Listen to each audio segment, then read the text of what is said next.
Welcome everyone, welcome to Midnight Swan. Today we are going to see what if Bella loved a guard of Volturi. Before we start, subscribe our channel for daily new Twilight audiobooks, and if you have any demand for fictions let me know that too. So for now, without wasting time, let's get started. Bella Swan began dreaming of him long before she ever knew his name. It always started the same way.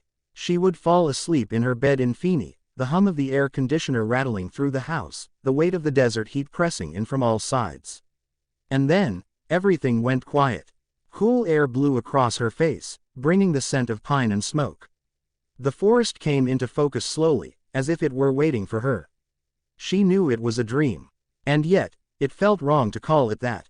Dreams didn't carry weight. They didn't make her heart ache before anything even happened. She stood in a clearing, barefoot, dressed in the thin cotton nightgown she'd gone to sleep in.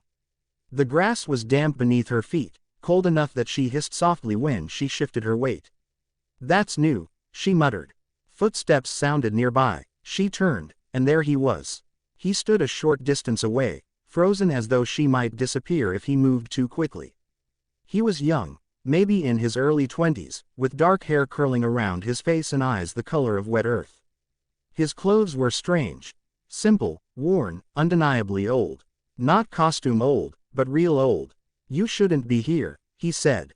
The words were accented, unfamiliar, yet easy to understand, as if her mind were translating for her.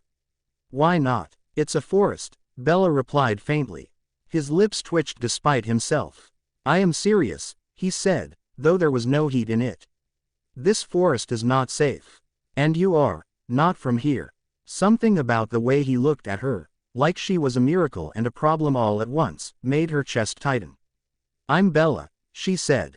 "Who are you?" He hesitated, eyes flicking to the shadows beyond the trees, then back to her. "Dimitri." The sound of his name settled into her bones. "I'm dreaming," Bella said suddenly, because that was the only EPLA nation that made sense. "Right." Dimitri's brow lifted. "Well, I'm not." She laughed softly. "Figures." The world around them shimmered, like heat rising off stone. "No," he said quickly, stepping closer. "Do not leave yet." "I don't think I have a choice," Bella said, her voice tight with disappointment that she didn't understand.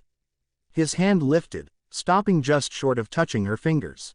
"If you return," he said quietly, urgently, "come back here. I will wait." And in that moment, the dream collapsed. Bella woke with a gasp, her heart racing, her room dark and familiar. "It really was just a dream," she whispered. Except the scent of smoke still clung to her skin. And for the first time in her life, Bella Swan missed someone she had never met. The second dream came the very next night. Bella knew it was happening before she even opened her eyes. The heat was gone. The air was cool and alive, carrying the scents of damp earth and wood smoke. When she looked down, she wasn't in her nightgown. She wore a simple linen dress, the hem brushing her ankles. "That's unsettling," she murmured. "You are dressed better tonight." Bella startled. Dimitri stood a few feet away, leaning against the trunk of a massive oak. His posture was casual, but his eyes gave him away, watchful, searching her face like he was afraid she might vanish if he blinked. "You're here already," she said. "You came sooner," he replied. "I thought perhaps yesterday was a trick of my mind." "Funny," Bella said. "I was thinking the same thing." He pushed away from the tree and approached slowly, deliberately.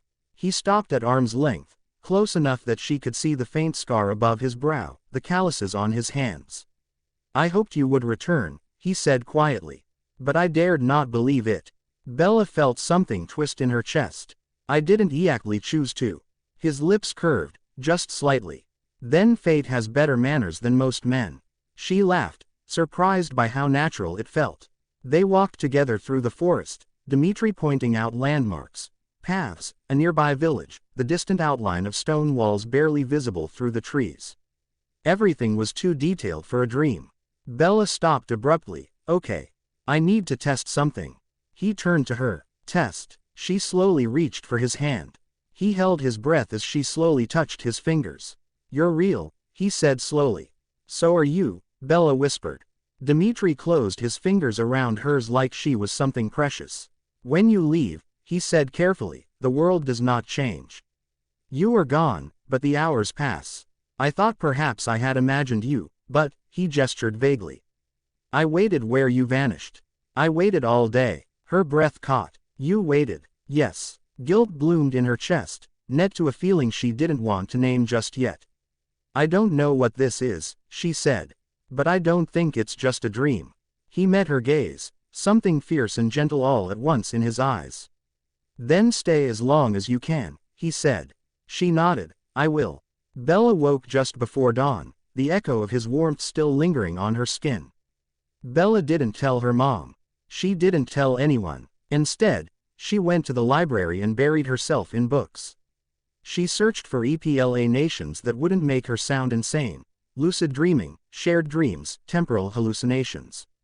Nothing fit. Lucid dreams didn't have continuity. They didn't remember you. She kept a notebook, filling pages with observations. Same location every time. Dimitri remembering past conversations. Time passing for him while I'm gone. Physical sensations feel real.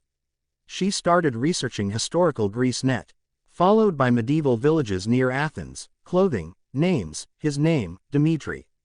It appeared frequently, of Greek origin, old, rooted in centuries she wasn't supposed to touch. Her stomach flipped. One afternoon, she found herself staring at a reproduction of a medieval map when the librarian cleared his throat gently. "You look like someone searching for something very specific," he said. Bella forced a smile. "I think I might be looking for someone." That night, as she fell asleep clutching her notebook to her chest, one thought echoed louder than the rest. If this is a dream, why does waking up feel like the lie? Bella noticed the change the moment she arrived the night. The air was warmer here than before, carrying the scent of olive trees and the distant salt of the sea. The forest gave way to low hills, stone terraces carved by careful hands, and the faint glow of lamplight from a village nestled below. Dimitri was waiting near a low stone wall, sleeves rolled to his elbows as he worked a strip of leather between his hands. "You came early," he said, looking up with a soft smile that still made her heart stumble. "I think I'm staying longer," Bella said, and realized it was true the moment she spoke it. He set his work aside and gestured for her to sit beside him. They watched as the last of the sun slipped beneath the horizon, the sky turning bruised purple and gold. Dimitri taught her Greek words as the night deepened. Asteri for star, thalassa for sea. She repeated them badly, laughing when he corrected her. She told him about air conditioners, schools, and books that fit in your hand. "It sounds like a world of miracles," he said. "Sometimes," she admitted. "Sometimes it's just too loud." She brought him the bracelet on the 6th night. It was simple, braided leather, warm from her palm. "I wanted to see if this would stay," she said, suddenly shy. Dimitri accepted it carefully, tying it around his wrist. "Then I will wear it until it falls apart," he said, earnest enough to make her throat ache. Bella woke the next morning without it. She returned to find it still around Dimitri's wrist. He gave her a hairpin days later, carved from pale bone, smooth and carefully shaped. "For your hair," he said, not quite meeting her eyes. "The wind here is persistent." Bella pinned it into place and felt something settle inside her, like a promise. She woke with it still in her hair.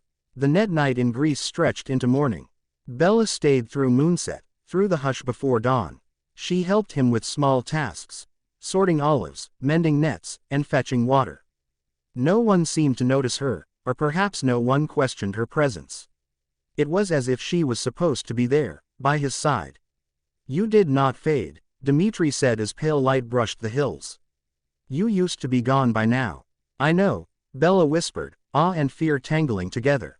He took her hand, tentative and testing. That morning, she did not vanish, she stayed.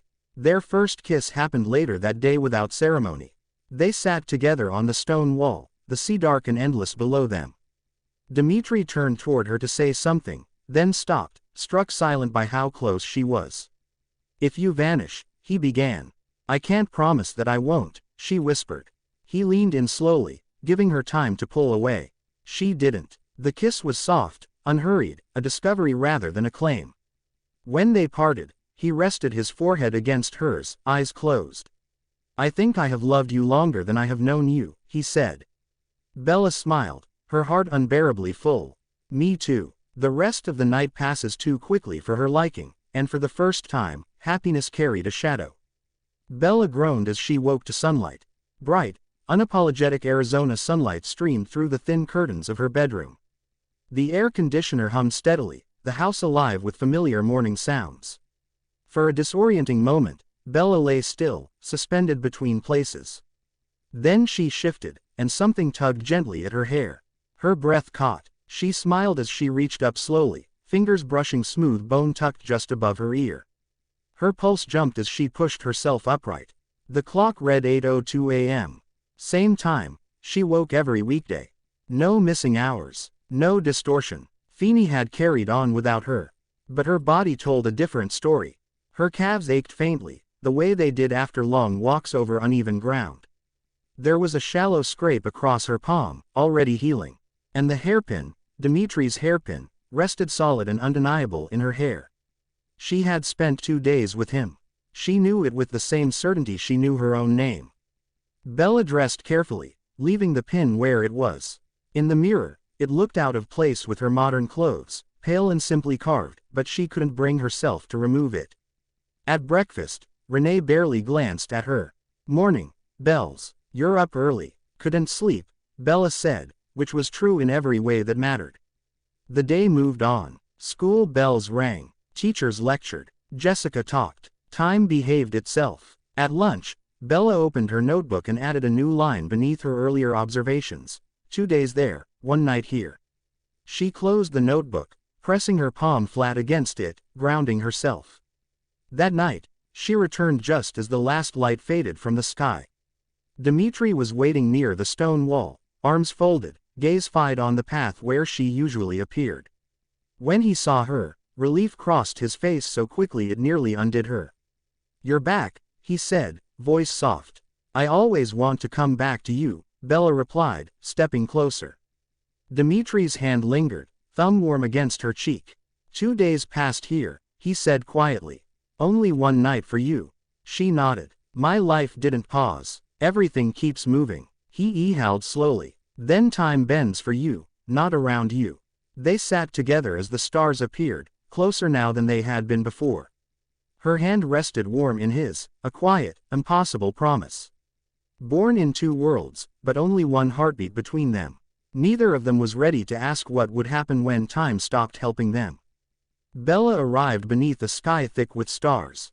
The sea lay dark and endless beyond the low hills, its steady breath rising and falling beneath the quiet of the night.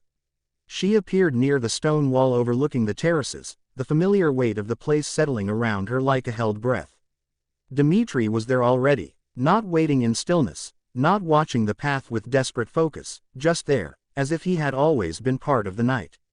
He had finished his work for the day. She could tell by the faint smell of leather and oil on his hands, the tired set of his shoulders. "You're here," he said, warmth easing into his voice when he saw her. "I am," Bella replied softly. "Did I come late?" "No," he said. "You keep arriving at the same time." They walked together along the narrow path between the olive trees, the night cool and fragrant around them.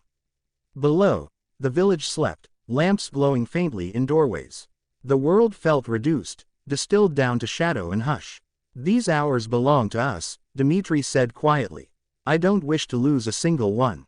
Bella smiled, her chest tightening in a way that felt dangerously close to happiness. Later, they sat near the fire, sharing bread and olives.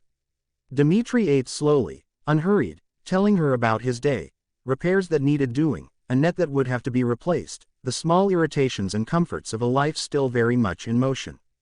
"You sleep during the day sometimes," Bella said, more observation than question. "When work allows," he replied. "It is easier now. I know when you will come." "And if I didn't?" she asked quietly. He didn't answer at once. Instead, he adjusted the fire, sending a brief spray of sparks into the dark. "I don't know." He glanced at her, something more fragile beneath the calm. "But my life is better when you are here." Bella reached for his hand, her fingers warm against his calloused skin. The night deepened. They lay side by side on a woven blanket near the fire, close enough that their hands touched. Bella traced the scars on his knuckles, learning them slowly, deliberately. "What happens to you when you leave?" Dimitri asked softly. "I wake up," Bella said. "My life keeps going." School, my mom. Everything moves the way it always has. And here, he asked. Here, she said, turning toward him. Time feels like it's listening. Dmitri closed his eyes at that, breathing slowly. If you never returned, he said carefully, would you remember me? Yes, Bella said without hesitation. I don't think forgetting you is possible. He was quiet for a long moment. Then he said, softly, I love you. The words weren't dramatic. They were steady, certain. Bella felt them settle into her bones. I love you too, she said. I think I always will. Dimitri's hand tightened around hers, grounding, real. He didn't kiss her then. He didn't need to. The truth had already been spoken. The next morning, Bella woke to the smell of bread baking. Sunlight spilled across the terraces, giving the olive trees a golden hue. Dmitri was already moving about the small kitchen, humming softly as he stirred dough, a faint smudge of flour across his cheek. You're up early, she said, stepping into the warmth. He glanced over his shoulder, a smile tugging at the corner of his mouth. I like to have things ready when you wake. They ate together on the terrace, the air sweet with the scent of herbs and salt from the sea. Later, they wandered down to the shore, their bare feet pressing into warm sand. Bella laughed when he lifted her over a trickle of surf, carrying her with ease, and she let herself sink into the comfort of his presence, the steady rhythm of his heartbeat in her arms. Evenings were slower, deliberate. They sat near the fire again, but this time without words at first, just watching the sparks drift upward, listening to the night. Sometimes Dmitri would trace patterns on her hand with his finger, or brush a loose strand of hair from her face. The quiet wasn't empty, it was full, each small gesture weighted with care. One afternoon, while he repaired a broken chair on the terrace, Bella watched him from the doorway. He paused and glanced up, catching her gaze. Do you want to help? He asked, half teasing. She shook her head, laughing softly, and he smiled. Suit yourself. But I like having you near. At night, they would share simple meals, watch the stars stretch endlessly above them, and talk about everything and nothing. A memory from school, a scrap of a story from the village, a dream neither would admit aloud. Every evening ended the same way, hands entwined, shoulders touching, the world reduced to the warmth between them and the hush of night. By the second day, Bella realized she had stopped counting the hours. Time here had its own shape, slow and pliant, bending around them like the gentle waves against the shore. Each laugh, each touch, each quiet glance felt like a promise they didn't need to speak. Bella woke slowly, the memory of the terraces and the night with Dmitri lingering like a soft perfume. She blinked at the familiar shadows of her Feeney room, the morning light slipping through the blinds. Everything around her was unchanged, yet she felt out of step. Feeney felt small, static, heavy in a way it had never been before. Her mom's voice called from the kitchen, the mundane routines of life continuing without pause. School, errands, homework, they waited for her, but none of it mattered the way it used to. She knew why. The nights with Dmitri had shown her a different rhythm, a different world. And the longer she stayed in Feeney, the more obvious it became. Here, she felt constrained, restless, incomplete. She thought of Renee and Phil. If Renee could have the freedom to travel with him, then Bella could have the freedom she truly needed, a life closer to where she belonged. Forks would be her solution. Not because she wanted to escape Feeney, but because it would let Renee live fully, and let her continue to chase the only thing that felt real. Bella closed her eyes, picturing the terraces, the olive trees, the night air heavy with the scent of the sea. She would continue to travel there in her dreams, she told herself. Time would bend for her, as it always had. Dmitri would be there, steady, unwavering, the one anchor that felt right in a world that often didn't. The next night, she appeared on the terraces, and Dmitri was there as always, dark eyes calm and patient. She took a deep breath, steadying herself. I'm moving to Forks, she said softly. Renee can travel with Phil, it's the only way for her to have the freedom she needs. Dmitri studied her quietly, the firelight catching the edges of his face. Without hesitation, he took her hand. I understand, he said simply. And you belong here. I'll keep coming back, she whispered, leaning closer. In my dreams, whenever I can. I'll be here, he said, fingers tightening around hers. Always. Bella let the words settle, a certainty in her chest she hadn't known she could feel. She didn't need Feeny to define her anymore. She only needed the terraces, the night, and Dimitri, and the knowledge that, no matter the distance, time could still bring her back to him. Forks greeted Bella with rain-softened air and a sky the color of worn steel. The house was modest and quiet, tucked beneath tall trees that seemed to watch without judgment.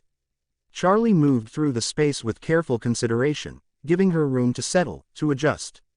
He didn't ask too many questions. Bella was grateful for that. Her first days slipped by gently. She unpacked her things, lining books along unfamiliar shelves, folding clothes into drawers that still smelled faintly of cedar. School would begin without ceremony in a few days. She was prepared for the new faces, polite curiosity, and hallways that echoed differently than Feeny ever had. One thing was sure, everything here felt slower, muted, as though the town itself breathed in restraint. Yet for the first time in a long while, the slowness didn't suffocate her.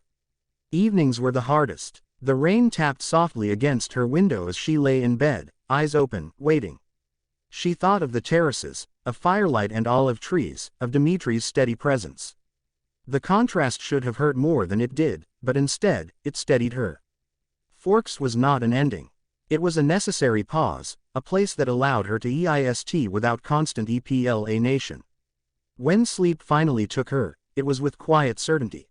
And when she dreamed, she returned to where she truly belonged. The nights with Dimitri remained unchanged. Timeless, attentive, real in a way nothing else was. Forks became the place where she waited, where she prepared herself to live. The terraces were where she felt most awake. Each morning, she woke with the memory of his voice still wrapped around her thoughts, anchoring her throughout the day. She realized then that this balance, Forks by day, Dimitri by night, was enough. For now, Bella moved through her new life with calm resolve, knowing exactly where she belonged, even when she wasn't there. Bella's first day at Forks High School was gray and wet, the kind of day that made the town feel almost frozen in time. She moved cautiously through the crowded hallways, trying not to draw attention, when she finally ran into Jessica, a friendly classmate who had been assigned to show her around. "You must be the new girl," Jessica said brightly. "I'm Jessica. Come on, I'll introduce you to some people." The morning passed in a blur of classrooms and whispered EPLA nations, Jessica pointing out which students were friendly, which teachers were easy to get along with, and which corners of the school to avoid. Bella kept her head down, listening, making small talk where she could, feeling the strange thrill and unease of being entirely unknown in a new place. By lunchtime, the cafeteria was bustling with students jostling for tables. Bella followed Jessica through the crowd, looking for an empty spot, when movement at the entrance caught her attention. A group of unusually striking students walked in together. Pale, poised, and impossibly coordinated, they carried themselves with an ease that made heads turn automatically. Jessica leaned closer, her voice a mixture of awe and warning. "Those are the Cullens," she said. "Foster children of Dr. Carlyle and his wife. That's Emmett and Rosalie, they're a couple, and Jasper and Alice, also a pair. They keep to themselves mostly, but you'll notice them. And the last one is Edward, don't even bother with him. No one in town is good enough for Edward Cullen." Bella studied them in silence, noting the effortless grace in their movements and the quiet confidence that seemed to radiate from each of them. Edward, sitting slightly apart, appeared distant and almost wary, as if the world held little interest for him. ECEPT, perhaps, the new girl at the far side of the cafeteria. Jessica laughed softly at Bella's oppression. "Rella, you'll get used to noticing them. Just don't expect them to notice you back. Edward, especially, he doesn't waste time on anyone he thinks isn't worth it." Bella nodded, feeling a strange mixture of curiosity and unease. Forks was proving to be far more unusual than she had expected, and the Cullens, with their quiet intensity, were at the center of it all. Bella walked into her first biology class, trying to steady her nerves. She scanned the room and froze slightly. Edward Cullen was already seated near the front, pale and perfectly composed. When the teacher assigned seats, she realized she was to sit next to him. The moment she slid into the chair, Edward's eyes met hers. Almost immediately, his expression shifted. His brow furrowed, jaw tightening, and he leaned back slightly as if instinctively putting space between them. There was something in the air, an intensity, a sharp awareness, that left Bella feeling oddly upset and unsettled.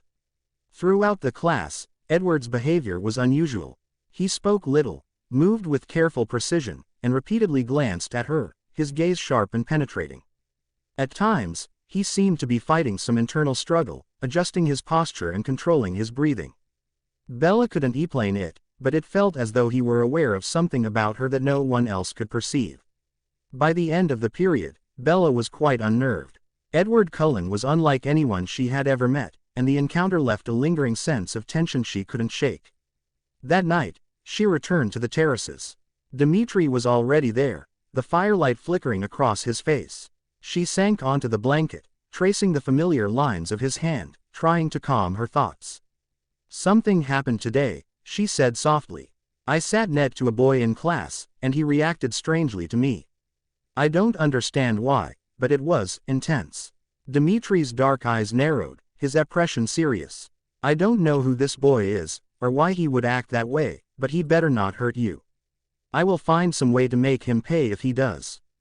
Dmitri's gaze darkened, the firelight reflecting the tension in his eyes. "There's something else," he said slowly. "People have been disappearing from a nearby town. No patterns, no clues, just vanishing. The villagers are uneasy, and the authorities can't explain it. I've been asked to watch for anything unusual, to investigate." Bella's chest tightened. "Disappearances? That close?" she asked, her voice small. "You have to be careful, Dmitri. Please, don't take unnecessary risks." "I will," he said, his hand tightening around hers. "But I cannot ignore it. You know that." She leaned closer, pressing her forehead lightly against his shoulder. "I know, but it worries me. I don't like the thought of something happening to you." Dmitri's expression softened, a small, fleeting smile brushing his lips. "Then worry for me only as much as you must. I will be careful, for you." Bella let out a quiet sigh, holding his hand a little longer before leaning back to watch the sparks rise from the fire. Even with his reassurance, a thread of unease wove through her thoughts. The next morning, Bella woke in Forks, the gray light of a cloudy morning filtering through the drapes. The memory of the terraces, the fire, and Dmitri's dark, serious eyes lingered like a warmth she couldn't shake. Yet along with it came the worry, the knowledge that the disappearances continued somewhere far away, and that Dmitri might be caught up in them. She knew she would have to be careful in both places, watching herself in Forks and wishing she could protect Dmitri across the distance. But even in that worry, she was certain about one thing: no matter what happened, she would return to him. Always. Edward's seat was empty when she walked into biology. Bella noticed it immediately, a small, irrational awareness that surprised her with its sharpness. The chair beside her remained untouched, the space strangely conspicuous for someone she barely knew. For a moment, she wondered where he was, whether yesterday's strange tension had driven him away, or whether this was how Edward Cullen moved through the world, appearing and disappearing without explanation. She didn't ask. The teacher didn't comment, and the class went on as if nothing were amiss. Bella took notes, listened when required, and let the question fade into the background. Compared to everything else pressing on her thoughts, Edward's absence felt insignificant. And in truth, she was relieved. Without him there, the room felt easier to breathe in. The sharp, electric awareness that had clung to her the day before was gone, replaced by something closer to normalcy. Bella could focus, if only a little, on the steady rhythm of the lesson instead of the unsettling sense of being watched. Still, her mind wandered. Dmitri's face rose unbidden in her thoughts. The tension in his shoulders, the careful way he had promised to be cautious. The disappearances weighed on her, a distant but persistent unease. She imagined him moving through unfamiliar streets, listening more than speaking, carrying a burden he hadn't asked for. The fear sat quietly in her chest, heavy and constant. By the time the bell rang, Bella realized she hadn't retained much of the lesson at all. As she gathered her things, she glanced once more at the empty chair beside her. Whatever Edward Cullen's problem was, it could wait. Right now, she didn't have the space to unravel someone else's mystery, not when the one she loved might be walking toward danger. Outside, the rain had thickened, blurring the world into muted grays. Bella pulled her jacket closer and headed home, counting the hours until sleep would take her back to Dmitri. Sleep came quickly that night, Ihostchen pulling Bella under before she could overthink it. The rain was still tapping against the windows when the world shifted. She arrived beneath a moonless sky. The terraces were quieter than usual, the air heavy and still. For a moment, Bella thought she was alone, and the thought startled her more than it should have. Then she saw him. Dmitri stood near the edge of the firelight, his posture alert, his expression intent rather than alarmed. When he noticed her, his shoulders eased slightly. "You're here," he said. "I am," Bella replied, crossing the space between them quickly. "Did something happen?" "Not yet," he said. "But the night feels watchful." She frowned, slipping her hand into his. "You shouldn't be doing this alone." He gave her a small smile. "I'm not." They sat together, the fire crackling low. Bella stayed close, aware of every sound beyond the ring of light. When she rested her head against his shoulder, she felt tension there that hadn't been present before, not fear, exactly, but readiness. "How long can you stay this time?" Dmitri asked quietly. "I don't know," she admitted. "It's been changing." "Yes," he said, "I've noticed." Bella stayed 2 full days. They passed quietly without interruptions and danger, but the undercurrent remained.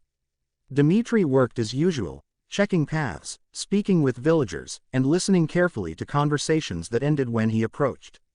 During the second night, they lay together beneath the stars, Bella's fingers tracing idle circles against his chest. "You're tired," she murmured. "I sleep," he said. "Just not when you're here." She smiled softly. "You shouldn't rearrange your whole life around me." Dmitri turned his head, looking at her fully. "I haven't," he said. Then, after a pause, "But I would." The words settled heavily between them. The dawn came earlier than Bella expected. She felt the pull of time sharply this time and sat up with a gasp. "No," she whispered. "It's too soon." Dmitri was already awake. He didn't argue. He simply reached for her hand, grounding her. "I'll wait for you here." "I'll be back," Bella said urgently. "I promise." Dmitri nodded. "I'll be here." She vanished as the light crested the hills. Bella woke in Forks just after 8.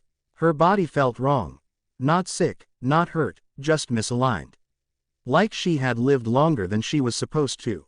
At school, Edward Cullen was back in his seat. The moment Bella entered the classroom, his head snapped up. His eyes locked onto her with an intensity that made her hesitate mid-step. This time, he didn't recoil. He stared. Bella sat down without looking at him, her pulse quickening despite herself. She felt, EPO said. Not in the way she had with Dmitri. Not seen, but imaned. Edward didn't speak to her. He barely moved, but she could feel his attention like pressure against her skin. By the end of class, her nerves were frayed. As she packed her bag, Edward finally spoke, his voice low. "You're not like them." Bella froze. She turned slowly, meeting his gaze. His expression was tightly controlled, but there was something unsettled beneath it. "I don't know what you mean," she said. His jaw tightened. "Neither do I." He left without another word. Bella stood there for a moment longer, heart pounding. Whatever Edward Cullen sensed, she didn't want him sensing it. That night, as rain battered the roof of the Swan house, Bella lay awake longer than usual. For the first time since the dreams had begun, she wondered not if she would return to Dmitri, but whether time was going to stop her. Sleep did not come easily that night. Bella lay awake long after the rain softened into a steady whisper, staring at the ceiling, waiting for the familiar pull that always came eventually. When it did, it felt different, heavier, like the air before a storm. She arrived beneath a clouded sky. The terraces were there, as were the stone wall and the worn path. The place where the fire always burned. But the fire was cold. Bella stopped short, her heart stuttering painfully. She took a few careful steps forward, scanning the shadows. "Dmitri," she called softly. Her voice echoed back at her, thin and wrong. She crossed the clearing quickly, kneeling beside the fire pit. The ashes were old, disturbed, but not recently. She pressed her palm against the stone, cold. "He said he'd be here," she whispered. She searched the path that led toward the village, then the narrow trail into the trees. Everything was intact, untouched. Time stretched strangely, uncoiling without meaning. She stood alone as the light crept across the hills, panic clawing its way into her chest. "No," she said aloud. "No, no, no," she cried as she woke up. Why didn't Dimitri come to meet her? Edward did not speak to her that day. That, on top of Dimitri's disappearance, unsettled Bella. She felt his attention even when his eyes were elsewhere, a careful awareness that tracked her movements with unsettling precision. He left class before the bell, vanishing with a speed that made her blink twice, certain she must have imagined it. She didn't. It was Carlyle who finally spoke to her. Bella hadn't planned on ending up in the nurse's office. She hadn't fainted, hadn't tripped, hadn't felt sick in any way she could explain. But by the time lunch ended, the dull pressure behind her eyes had grown persistent enough that her English teacher had frowned and sent her down the hall with a note. She was sitting on the edge of the bed, feet dangling, when the door opened quietly. Dr. Cullen stood in the doorway. "Bella," he said gently. "May I come in?" She nodded, a little surprised. "Of course." He closed the door behind him. The room felt smaller with him in it. Not threatening, just focused. "I won't keep you long," he said, pulling a chair closer but not sitting. "I wanted to speak with you privately." Bella studied him for a moment. He looked exactly as he always did. Calm, composed, impossibly young for someone who had studied medicine. And yet, something about him felt more present now, as though he'd made a decision. "You're not ill," Carlyle said. Bella blinked. "I didn't think I was. No infection, no anemia, no neurological markers I can find," he continued. "And yet you're EHAUSTED. Disoriented, out of sync." Her fingers curled slightly in her lap. "That happens sometimes," she said carefully. "When you don't sleep well." Carlyle smiled faintly. "Yes, but most people don't feel as though they've lived several days while only one has passed." Bella's breath caught, just enough to be noticeable. He didn't miss it. "You don't need to explain," he said quickly. "I'm not asking you to. I only need to know whether you're aware that something about your appearance of time is unusual." Bella hesitated. Then she nodded once. "Yes." Carlyle exhaled slowly, relief softening his features. "That helps." "Why?" she asked. "Because my son is reacting to you," Carlyle said honestly. "And Edward doesn't react without reason." Bella looked down at her hands. "I noticed. He can't read you," Carlyle said. "That's rare, but not unheard of. What unsettles him more is that you don't seem anchored." She looked up sharply. "Anchored. Present," he clarified. "Fully here. You move through the world as though part of you is elsewhere." Bella swallowed. "That's not something humans usually sense," she said. "No," Carlyle agreed. "It isn't." The silence stretched. Not awkward, but weighted. Finally, Bella said, "You're not asking me this because you're worried about Edward." Carlyle's lips curved slightly. "No, I'm asking because I'm worried about you." She met his gaze then, really met it. "So what are you?" Carlyle didn't pretend surprise. "We don't age," he said quietly. "We don't sleep. We don't breathe unless we remember to." Bella waited. "We are vampires." The word landed softly, not like a threat, not like a revelation, more like a confirmation. "That explains a lot," Bella said after a moment. Carlyle chuckled under his breath. "It usually does." She considered him. "Edward is struggling because I don't fit." "Yes. I don't know how to fight that." "I'm not asking you to. I need you to know that he means you no harm." She nodded slowly. "Okay. That makes sense." Carlyle studied her face, something like wonder flickering there. "You're remarkably calm." Bella smiled faintly. "I think I stopped believing the world was simple a while ago." Carlyle didn't ask when. Instead, he said, "There are others like us. Some are careful, some, not." Bella's chest tightened. "When they're not, they leave evidence behind," Carlyle replied. "Disappearances that can be explained. Places where people vanish without reason." The room felt suddenly colder. Bella's thoughts aligned with brutal clarity. Villages, missing people, Dimitri's careful voice, telling her he'd been asked to investigate. If someone was caught in that, she said slowly, and survived. "They might be changed," Carlyle said. "Or they might not. And if they were changed?" she asked. Carlyle hesitated. "Just long enough. Then returning to a human life would no longer be possible." Bella nodded, her throat tight. "Thank you for telling me." Carlyle blinked. You're welcome. For what it's worth, he added, whatever has touched your life, it has not made you less human. Bella held onto that as she walked back into the rain. She didn't go home after school. Bella drove until the trees blurred into green streaks, until the rain turned heavier, until her thoughts finally slowed enough to line themselves up. Vampires iced it. They hunted. They took humans. Sometimes they changed them. Sometimes they didn't survive the change. Dmitri had been investigating disappearances. Dmitri had been observant, careful, brave to the point of foolishness. The realization settled slowly, painfully. She pulled over on a quiet stretch of road and rested her forehead against the steering wheel. He didn't vanish. He was taken. And he fought. And he survived by becoming something else. She didn't want to think about the other option. Bella squeezed her eyes shut, the image of his face, warm and human, flashing through her mind. If he had lived, if he had changed, then the dreams wouldn't have taken her back. They wouldn't have let her reach him anymore. Time didn't break them apart. The world did. Bella wiped at her eyes, breathing carefully. I understand, she whispered to the empty car. I understand why you couldn't come back to me. For the first time since her dream had ended that morning, the loss had a shape. And it hurt worse, but it hurt cleaner. Grease. Dmitri noticed the change before anyone else did. The disappearances were closer now. Quieter. More deliberate. People he knew failed to return home. A fisherman's boat drifted back without him. A child's sandals were found near the tree line. He listened more than he spoke. As he went to meet Bella that night, the forest felt wrong. Too still. Too aware. When they came for him, he fought. He fought with everything he had. Teeth, fists, fury, love, but he was human, and they were not. As consciousness slipped away, one thought anchored him to the world. She will think I left. The pain of that was worse than anything that followed. Back in Forks, Bella waited until late afternoon. The rain had eased into a mist by the time she pulled up the long gravel drive, the Cullen house emerging from the trees like something half forgotten. Glass and steel reflected the gray sky, the structure both modern and impossibly out of place. Carlyle opened the door before she could knock. Bella, he said, unsurprised. I was hoping you might come. She nodded, stepping inside.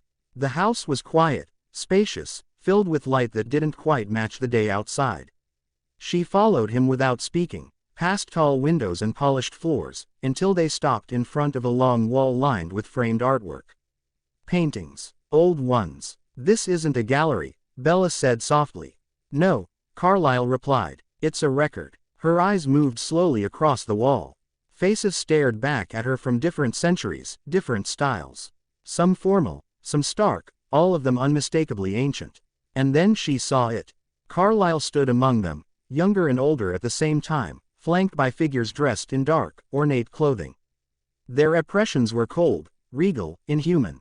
The plaque beneath the painting was simple. The Volturi. Who are they? Bella asked, though she already felt the answer settle into her bones. The oldest of us, Carlyle said. The ones who ensure secrecy. Balance. Order. They look like judges, Bella murmured. They are, he said quietly. Her gaze lingered on the painting. Do they take people? Carlyle didn't answer immediately. Yes, he said at last. Sometimes. And when they do, she pressed. They don't leave loose ends. Bella's fingers curled at her sides. If someone was changed by them, they would not be allowed to return to their former life, Carlyle said. Not unless it served a purpose. Her heart began to pound. Do they recruit? Carlyle looked at her sharply then, not alarmed, but thoughtful. Why do you ask that? Bella swallowed. Because someone I loved disappeared. A long time ago, and I don't believe he died.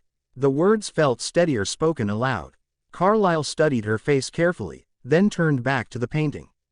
The Volturi value certain traits, he said slowly.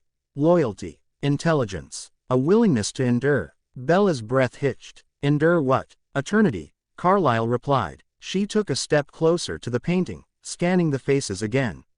They were all sharp-eyed, composed, terrifyingly calm. Do they have names? She asked. Carlyle hesitated. They do, he said. Some of them are very well known among our kind. He reached up, pointing to one of the figures standing just behind the central trio, not as prominent as the others, but unmistakably present. A tracker, Carlyle said. Exceptionally gifted. Bella leaned in, her pulse roaring in her ears. What's his name? She asked, barely trusting her voice.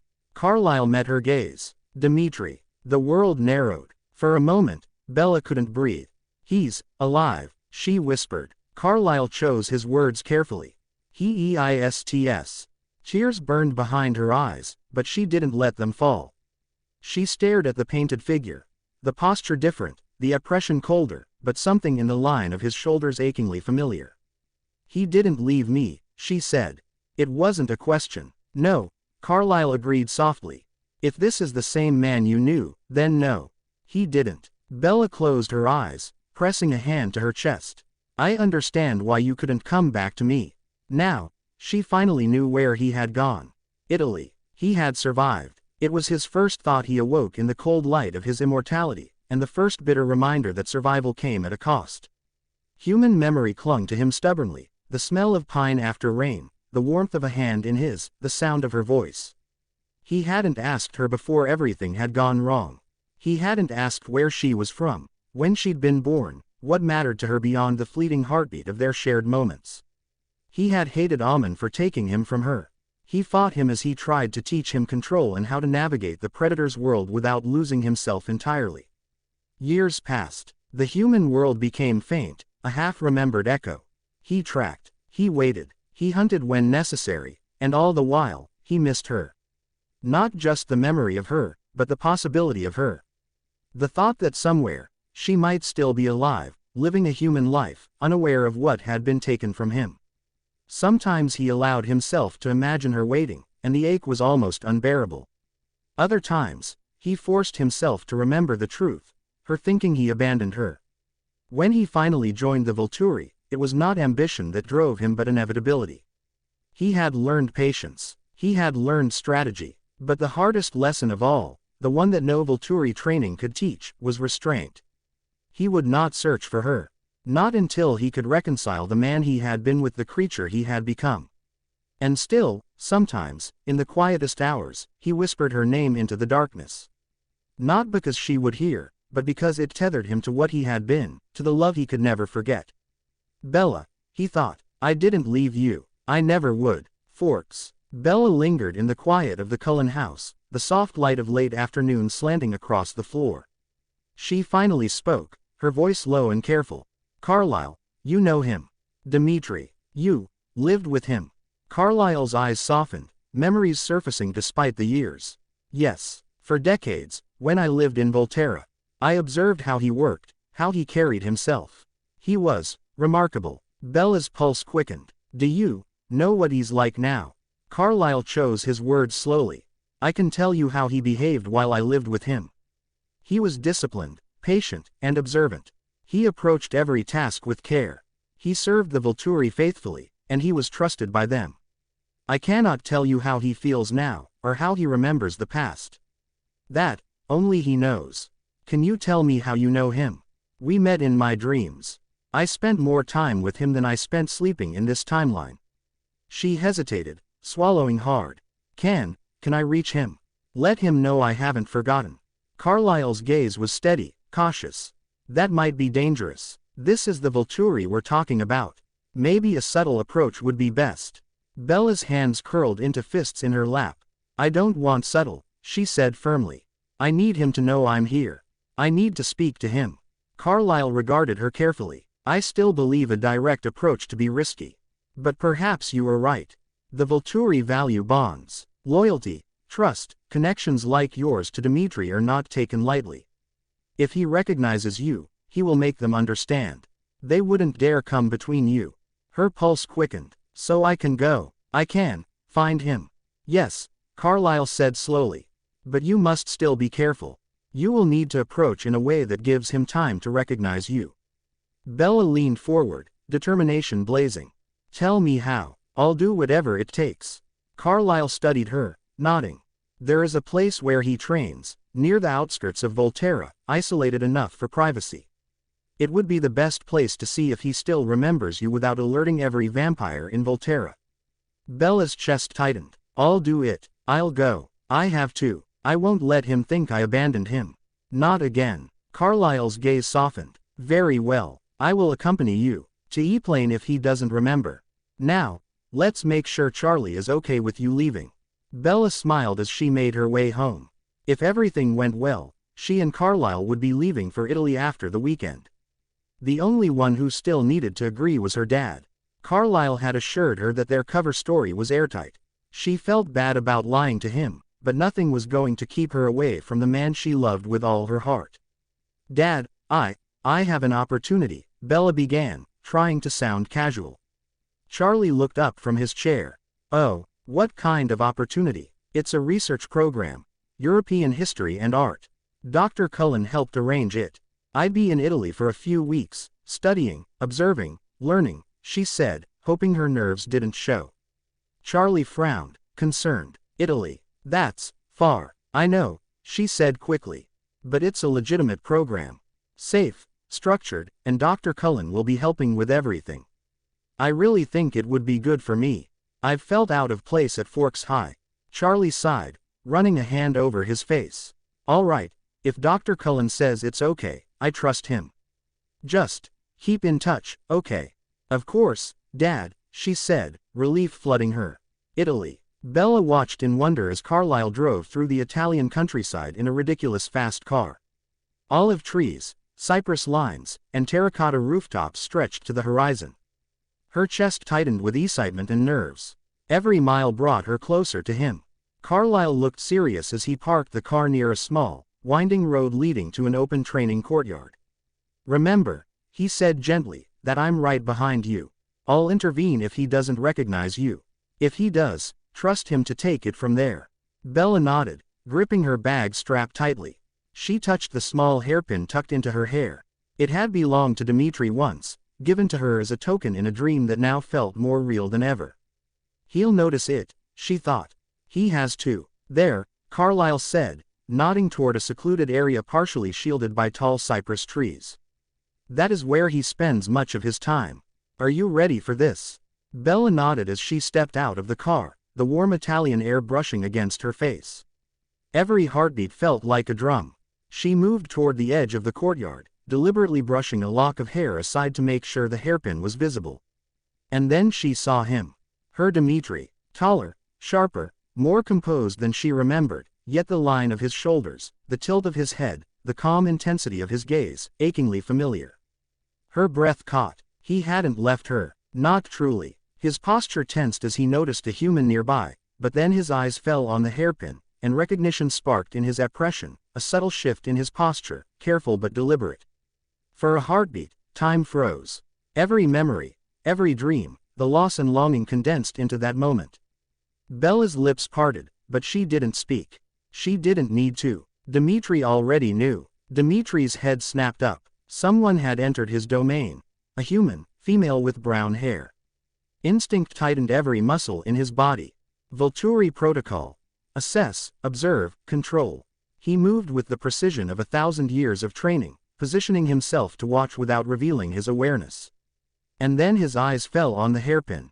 Recognition struck like lightning. Impossible, he thought. It can't be. His heart would have skipped a beat if he were still human. Centuries of longing, of searching, of imagining her face in the quietest corners of his mind, all condensed into a single, sharp moment. Every muscle tensed, then released, just slightly, as realization flooded through him. Her face, her stance, the way she moved, it was her. It was his Bella. After 1,000 years, after endless nights of wishing, after all the memories he had clung to, she was here. For a moment, time froze. Dmitri's mind raced in wonder, disbelief, joy, and fear. She's real. She's alive. She came for me. Bella's breath hitched, and without thinking, she took a tentative step forward, her hand lifting slightly as if to reach him. The hairpin caught the sunlight, glinting like a signal only he could read. Dmitri's eyes never left hers. Every instinct screamed caution, but the recognition, the ache of 1,000 years, overrode it. Slowly, deliberately, he stepped closer, closing the distance just enough to acknowledge her presence without breaking the careful control he had honed for lifetimes. Bella. His voice was low, rough with a mixture of disbelief and relief, carrying the weight of centuries. The single name trembled on his lips as if it had been waiting for her all this time. She swallowed hard, tears threatening, and whispered, "Dmitri." Her hand tended just a little more, bridging the space between them, though she didn't dare touch him yet. He studied her, every line of her face, every movement, committing it to memory. You came," he said, voice tight with emotion. "After all this time. I had to," Bella said, her voice firm even as it cracked. "I was so worried." Her words trailed, but he understood. She didn't need to finish. Dmitri's jaw tightened. He drew a slow breath, the discipline of 1,000 years struggling with the flood of feeling. I never dared to hope that I'd see you again." Bella's lips quivered, and she let her hand hover between them, a bridge across centuries of longing. "I'm here," she whispered. "I'm not leaving. I love you." He howled, a shuddering, quiet sound. "Neither am I," he murmured, voice steadying as his hands fleed at his sides. I never stopped loving you." For a heartbeat, they just stared at one another. The courtyard was silent except for the faint whisper of the wind, and in that stillness, 1,000 years of absence ended with one shared glance.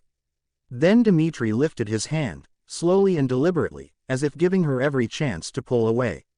His fingers hovered near her wrist, not quite touching, waiting. Bella closed the distance instead. Her hand found his first, warm and steady despite the tremor in her breath. The contact was brief and tentative, skin against skin, but it shattered the last of his restraint. Dmitri's fingers curled around hers, careful and reverent, as though she might vanish if he held her too tightly. "You're really here," he murmured, almost to himself. Bella nodded, tears slipping free now. "I am." He drew her closer then, giving her time, until her forehead rested against his chest. For a heartbeat, he stood there, eyes closed, breathing in a scent he had memorized 1,000 years ago and never forgotten. His arm came around her back, firm but controlled, anchoring her to him to the present.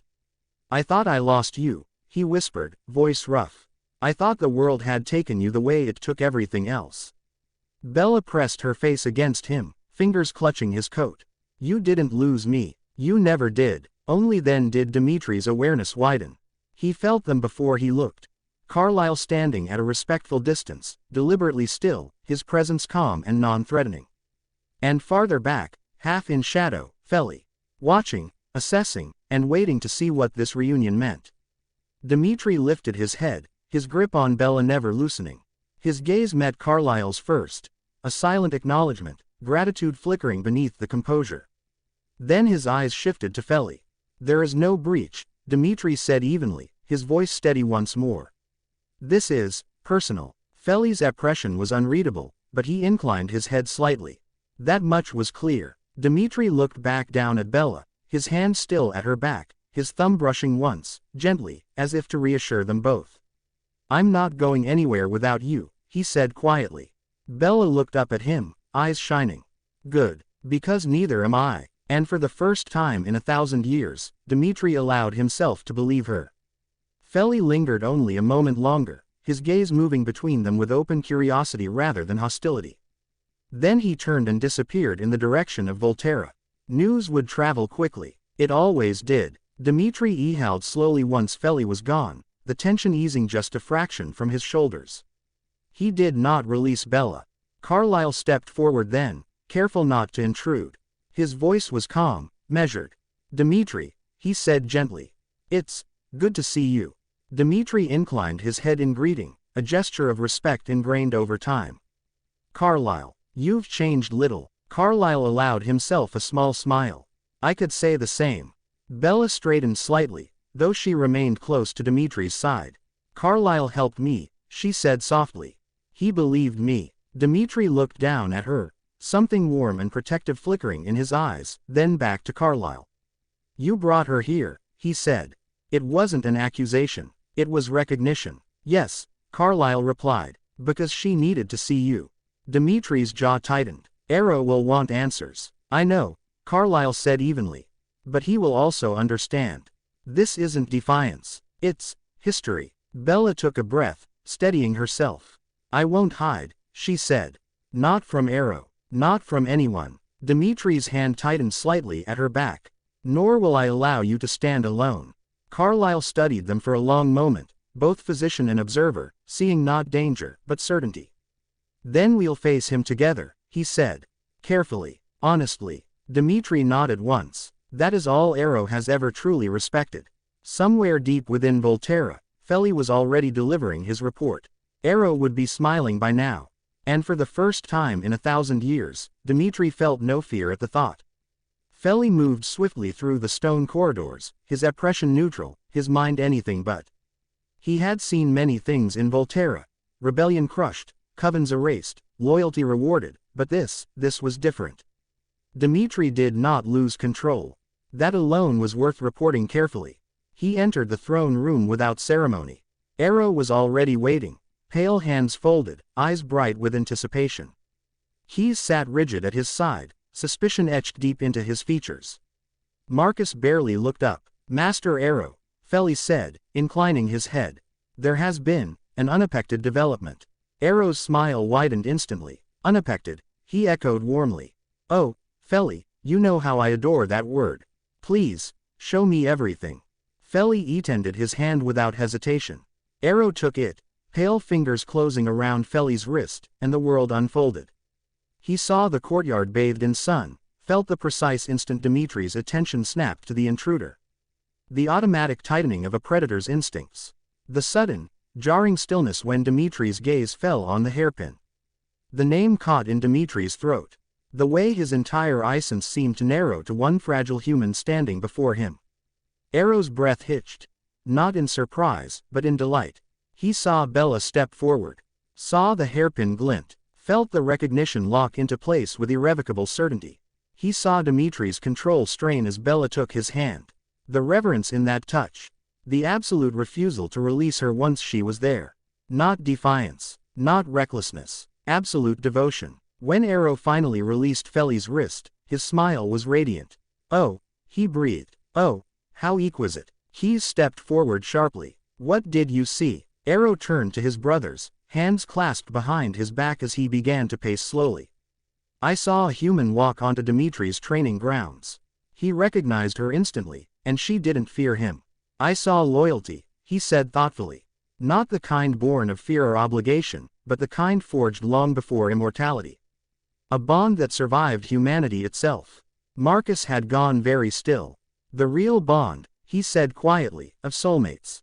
Arrow beamed at him. Yes, Marcus. Wonderfully, painfully real. Keyes scowled. And the human is not merely human to him, Arrow replied smoothly. She is his anchor, his choice. He paused, then laughed softly. Do you know what I found most impressive? Neither brother answered. He did not lose control, Arrow continued. Not for a single moment. He balanced love and discipline perfectly. Truly, Dmitri has exceeded even my expectations. Keyes crossed his arms. Or he's compromised. Arrow stopped pacing and eyed Keyes with a sharp, almost pitying look. No, my dear Keyes. He is clarified. Marcus's voice was distant. If you interfere, I won't, Arrow said immediately, almost offended. Then, softer, pleased, why would I sever something so rare and beautiful? He turned back to Feli. You did well not to intervene. Feli inclined his head. He claimed the situation as personal. Arrow laughed again, delighted. As he should. He moved back toward his throne, already considering possibilities. Send for them, he said lightly. Politely. I very much wish to meet the woman who walked through 1,000 years and found her way back to my finest tracker. As Feli turned to leave, Arrow added, almost to himself, love like that doesn't weaken the Volturi. It strengthens them. Feli found them where he had left them. The courtyard had not changed, but the atmosphere had. Dmitri stood with Bella at his side, one arm still loosely protective at her back. Carlyle stood nearby, hands folded, his presence calm and unthreatening as they engaged in conversation. Feli stopped a few paces away and inclined his head, first to Dmitri. Arrow requests your presence, he said evenly. All of you. Bella stiffened, but Dimitri's hand tightened just enough to reassure her. Now, Dmitri asked. Feli nodded. He asks politely. He wishes to meet her. Carlyle stepped forward slightly. Then we should not keep him waiting. Dmitri studied Feli for a moment, searching for any hint of threat. There was none, only curiosity and something close to respect. Very well, Dmitri said at last.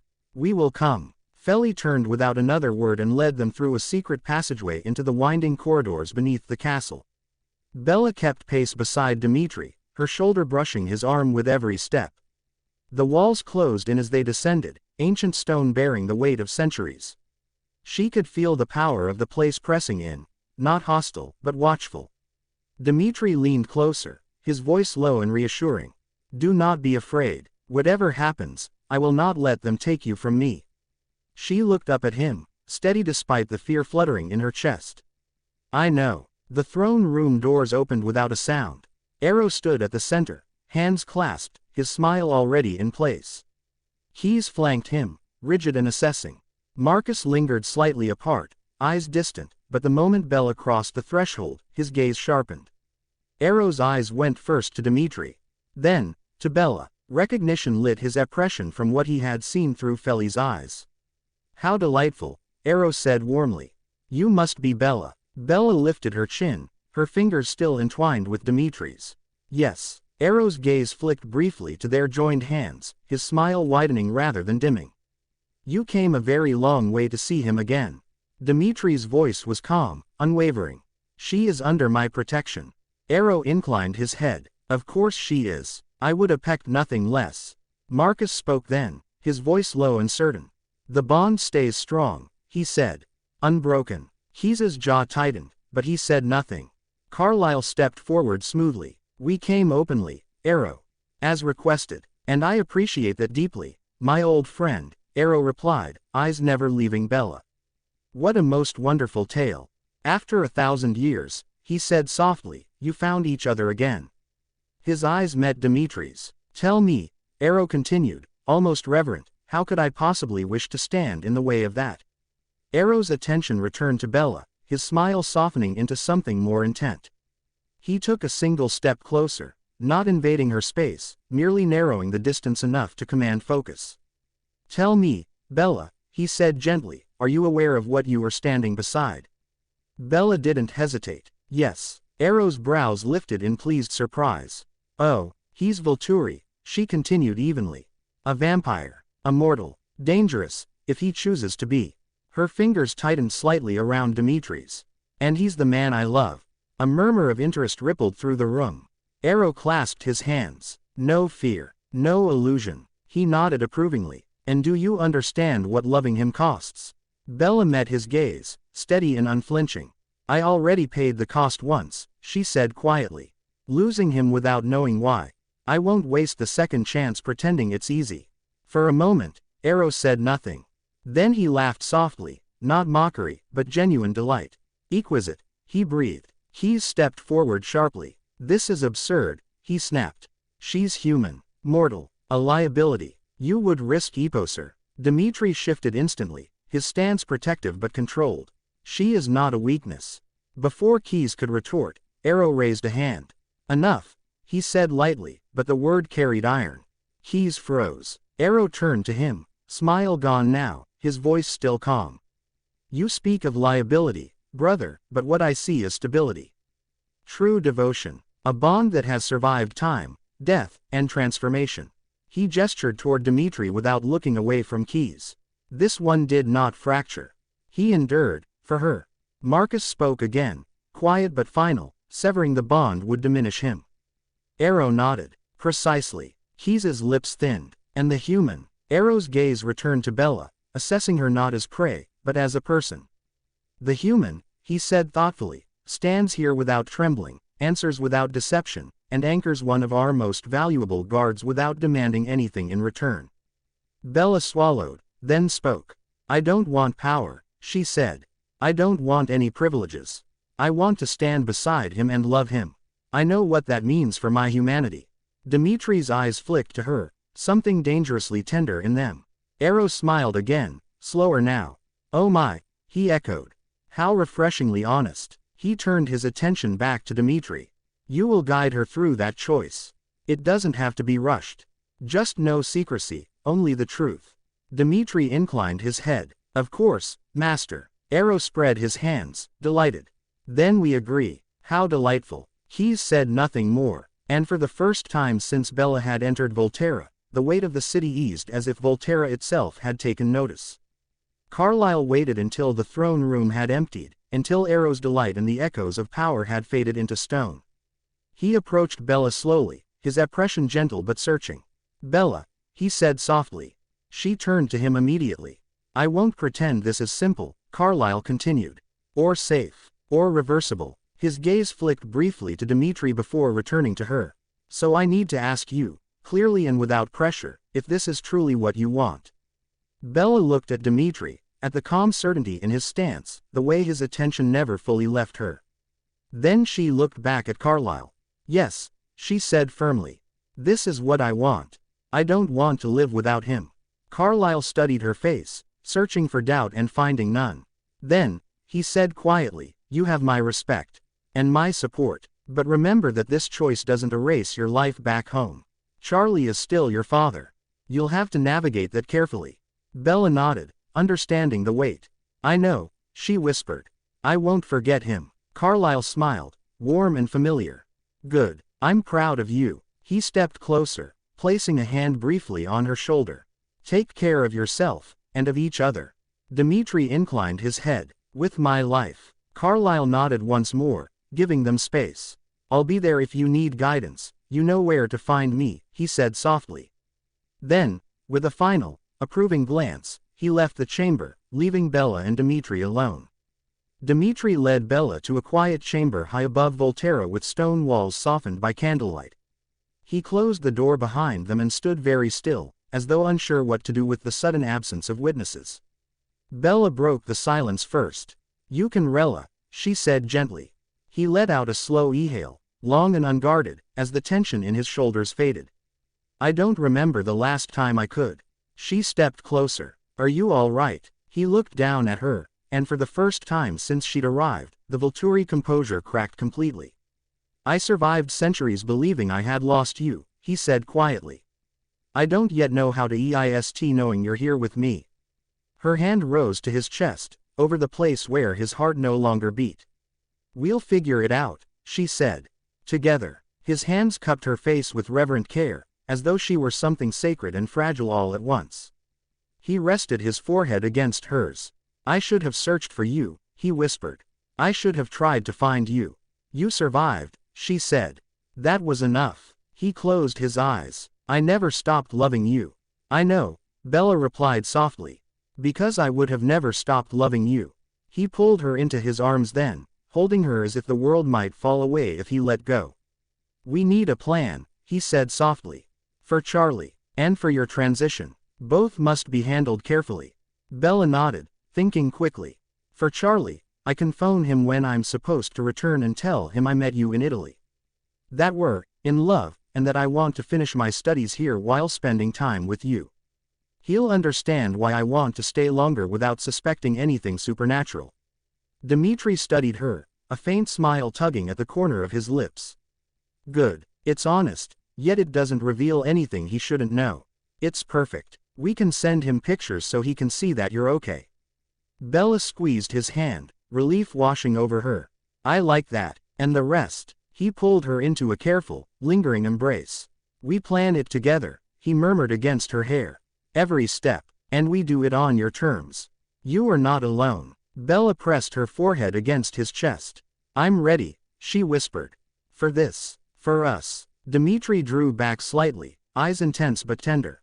"Then we begin with Charlie. We will tell him that you're happy and safe. And once he understands, we start preparing for your new life. A life together forever." For the first time since their reunion, the future felt tangible and solid because they had a plan and the certainty that they would face it together.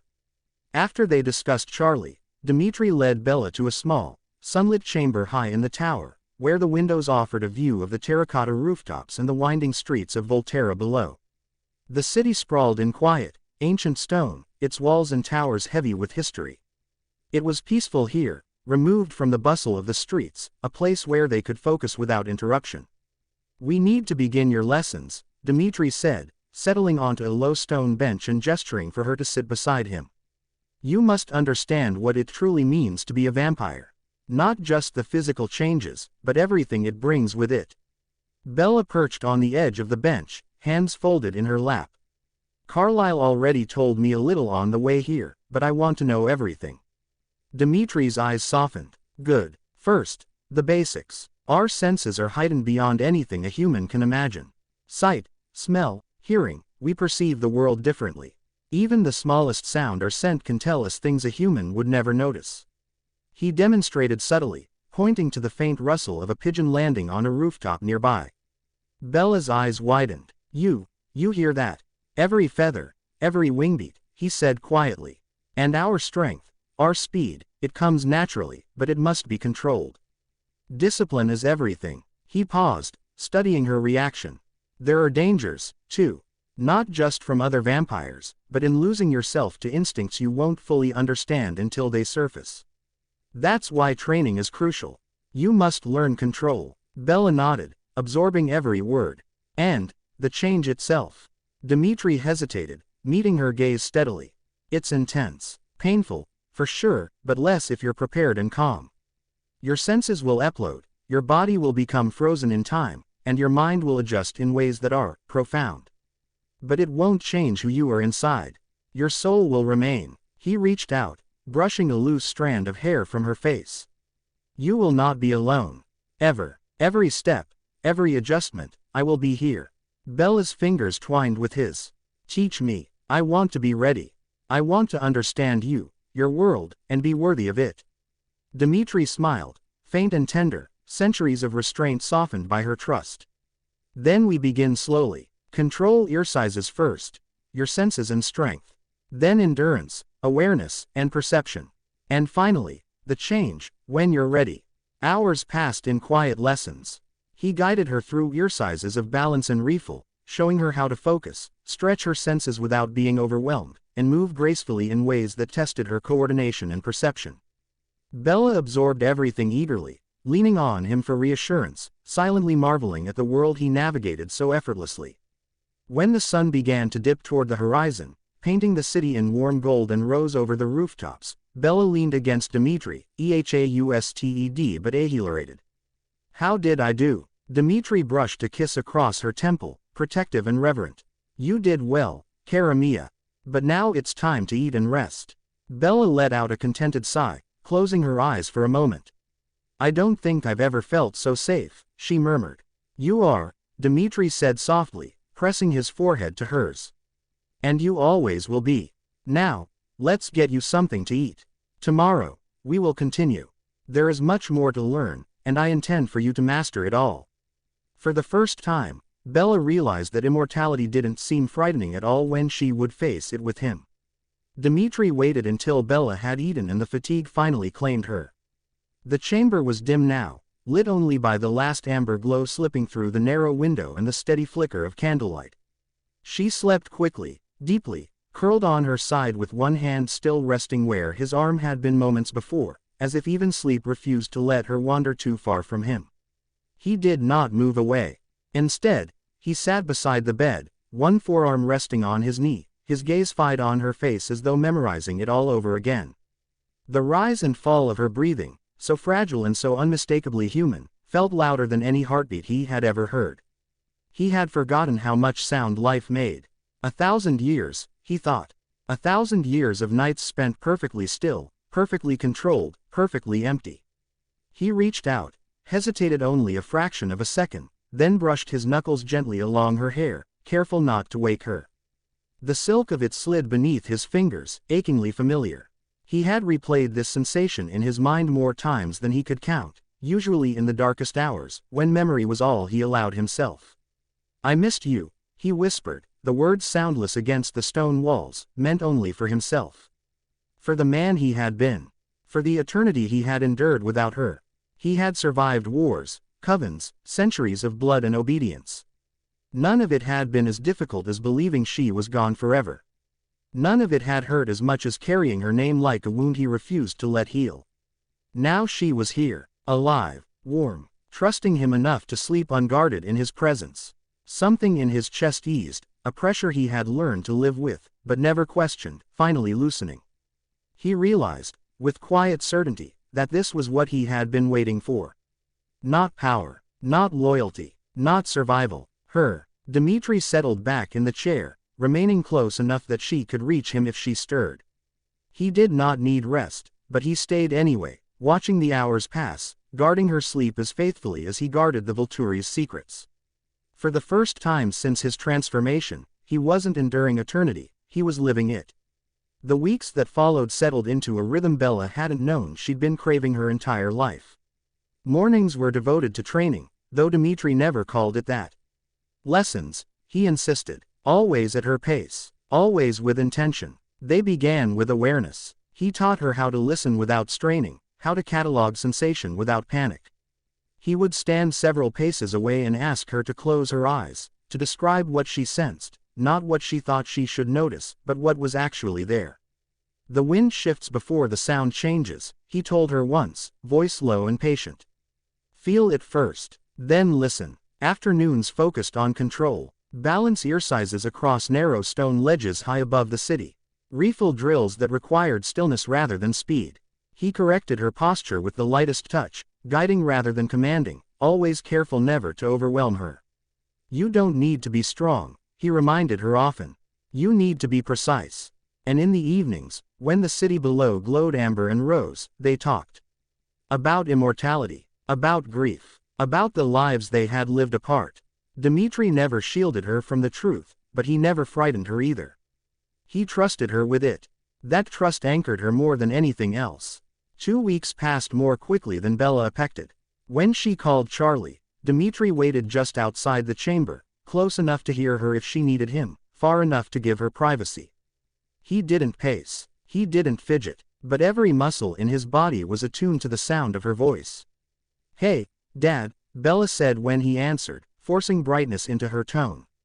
Bella. Charlie sounded relieved and immediately suspicious.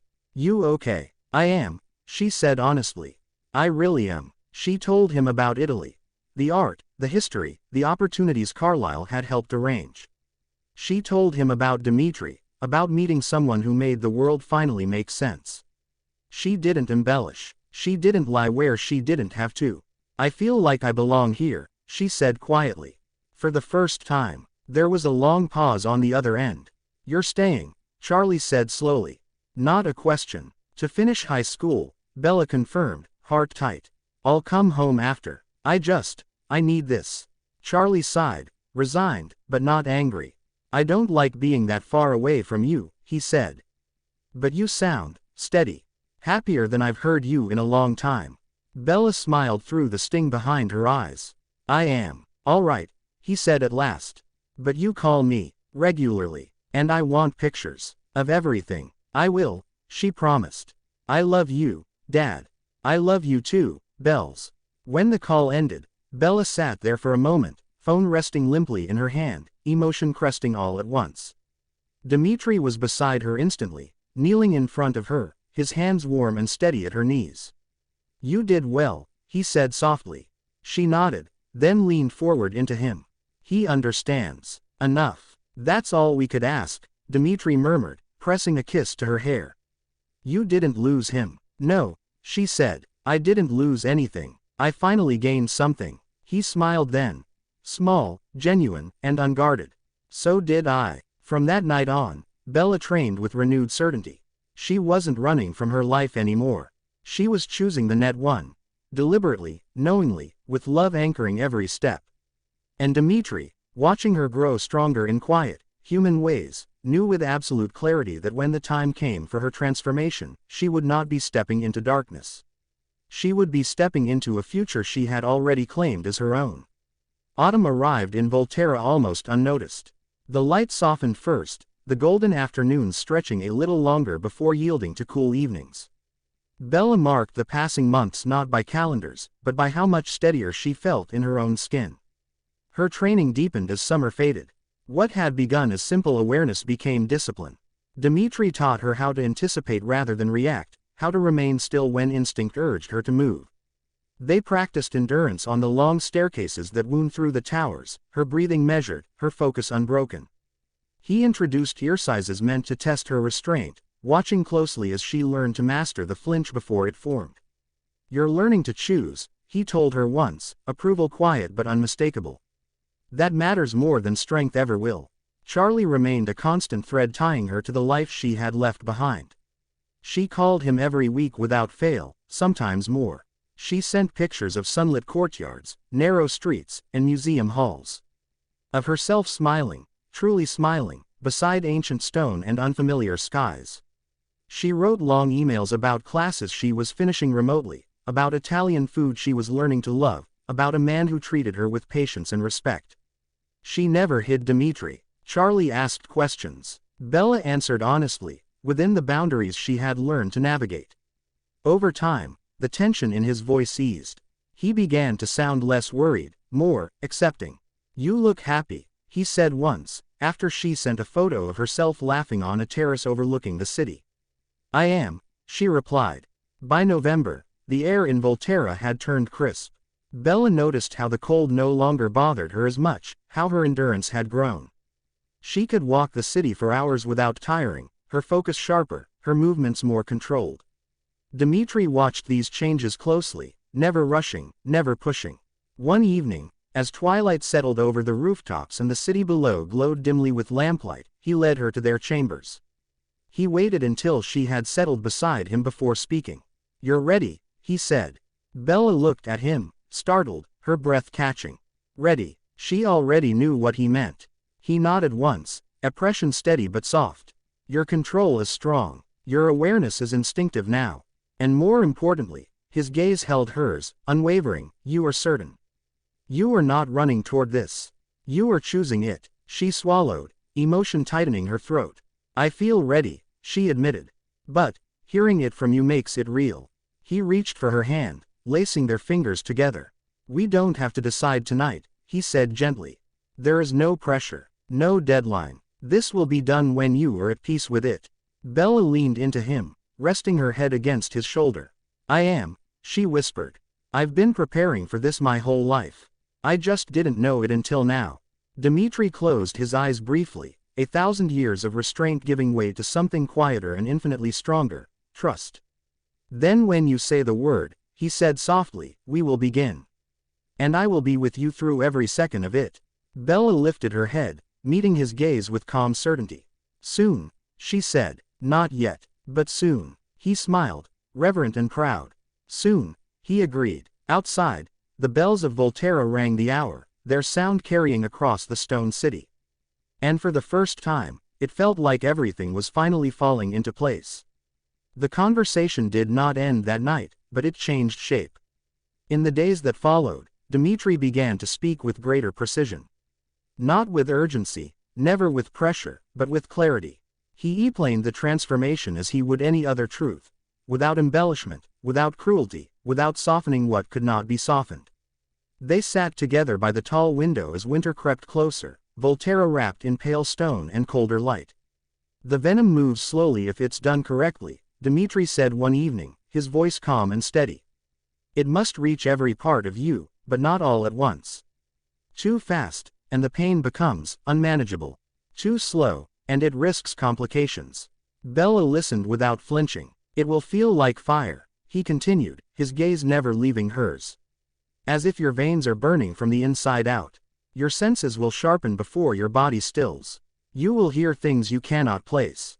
Feel things you cannot name. The pain will not fade until the change is complete." She swallowed. "How long?" 3 days, he answered. "Sometimes a little more. I will not leave you. Not for a moment." "And after?" she asked quietly. "After," he said softly, "you will wake into silence. No heartbeat, no breath, but you will be you. Your memories, your love, your will, stronger than before." She studied his face. "You're not afraid." "I am," he admitted without hesitation. "But not of losing you, but of the pain you'll endure. If I could take it for you, I would." She reached for him, resting her palm against his chest. "You already did," she said. "You waited for me all those years." The words stilled him completely. December arrived quietly. The morning Bella wrote to Charlie. The city was wrapped in pale fog, the air sharp and clean. She sat at the small desk by the window, staring at the screen longer than she meant to. Dmitri remained across the room, deliberately occupied, though his attention never truly left her. She wrote carefully. She told Charlie she was doing well. That school was on track. That Dmitri was good to her.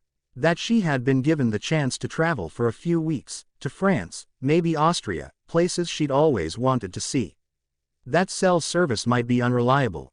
That she would call when she could, send pictures when possible. She didn't say goodbye. She said she would see him soon. When she finished, her hands trembled just slightly. Dmitri was beside her instantly. "You don't have to send it today," he said gently. "I do," she replied, voice steady. "I need him to know I'm living. That I'm not disappearing." He nodded, respect clear in his expression. "You're doing this the right way." She exhaled slowly. "It's my last human choice," she said quietly. "I want it to be honest." He cupped her face, resting his forehead against hers. "It is." That night, as the city bells marked another passing hour, Bella lay awake beside him, listening to the quiet. There was no fear in her chest, only anticipation for a life she wanted more than anything, a life with Dmitri. The last human sunrise came without ceremony. Bella woke before the bells, before the city stirred, the pale edge of dawn just beginning to bleed into the sky. Volturi lay hushed beneath a thin veil of mist, rooftops softened, the stone glowing faintly as if holding its breath. Dmitri was exactly where he had been all night.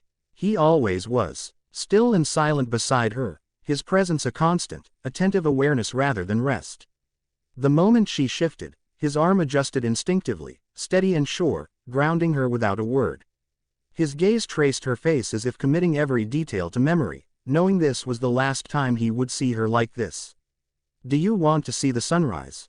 he asked softly. She nodded. They dressed without hurry. Dmitri led her through corridors she had walked 100 times before, yet this morning everything felt sharpened, edged with meaning. They emerged onto a narrow terrace overlooking the valley just as the sun crested the horizon. Light spilled across the city in slow gold. Bella inhaled deeply, committing the sensation to memory. The cool air in her lungs, the faint scent of stone and earth, the distant echo of footsteps far below. She leaned into Dmitri's side, his arm a steady presence at her back. "I don't feel like I'm losing anything," she said quietly. "You aren't," he replied. "You're finishing something." They stood together until the light strengthened, until the world fully woke. Then, gently, deliberately, Dmitri turned them back inside. The path he chose this time was different. They descended beneath the familiar chambers, deeper into the ancient bones of the city. The air grew cooler, quieter, the walls smoother with age.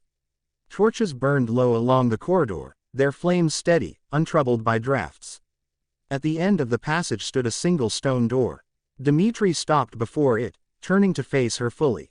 His hands framed her face, thumbs brushing her cheeks as if memorizing her one last time in this fragile state. "This is where it happens," he said. "Once we step through, there is no turning back." Bella's heart beat fast, but steady. "I know," she said. "I'm ready." He searched her eyes for hesitation, for doubt, for fear that outweighed resolve. Finding none, he nodded once, reverent. "Then stay with me. Listen to my voice. Hold on to who you are. I will carry you through the rest."